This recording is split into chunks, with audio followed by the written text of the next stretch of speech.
শাহনাজ রহমতুল্লাহর মৃত্যুর খবর শুনে তার বাসায় ছুটে যান দীর্ঘদিনের সহশিল্পী ও সহকর্মীরা। প্রিয় শিল্পীকে শেষ বিদায় জানাতে আসেন অগণিত ভক্ত ও অনুরাগীরাও।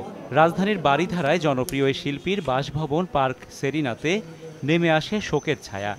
আমার সাথে ওনার যে সম্পর্কটা ছিল ওটা মা ছেলের মতো, বড় একটা আদর শাসন, এবং আমি বলবো যে একটা মানসিক শক্তির আশ্রয়ের জায়গাটা চলে গেল। আমার একটা গান ছিল যে ছিল দৃষ্টির সীমানায়, সত্যি সেই গানের মতো সত্যি হয়ে গেলেন আমাদের আপা শাহনাজ রহমতুল্লাহ। সে যা দিয়েছে বাংলাদেশকে, তার দেশের গান দিয়ে, তার আধুনিক গান দিয়ে, ছবির গান দিয়ে, সেগুলোই কিন্তু আমাদের পুঁজি।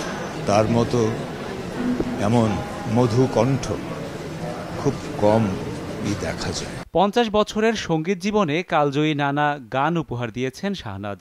মৃত্যুর মধ্য দিয়ে গুণিয়ে শিল্পী দৃষ্টির সীমানা ছাড়িয়ে গেলেও ভক্ত হৃদয়ে বেঁচে থাকবেন হাজার বছর।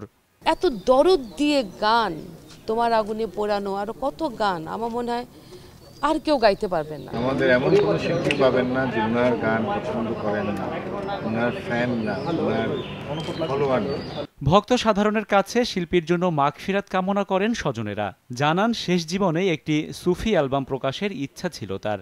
ধর্মীয় কোনো গান নিয়ে যদি কিছু করি বা সুফি বাদ, তখন উনি বলছিলেন যে ঠিক আছে, এরকম যদি কোনো সিডি বের হয় আমি করব। সবাই দোয়া করেন, আর উনি যদি কারো মনে কোনো কষ্ট দিয়ে থাকেন আপনারা মাফ করে দিয়েন। শনিবার রাত 11:30টায় বারিধারায় নিজ বাসভবনে শেষ নিঃশ্বাস ত্যাগ করেন 1952 সালে জন্ম নেয়া শিল্পী শাহনাজ রহমতুল্লাহ। বর্ণাঢ্য জীবনে দেশাত্মবোধক প্লেব্যাক সহ আধুনিক বাংলা গানে জনপ্রিয় এই শিল্পী। রাশেদ বাপ্পি, সময় সংবাদ, ঢাকা।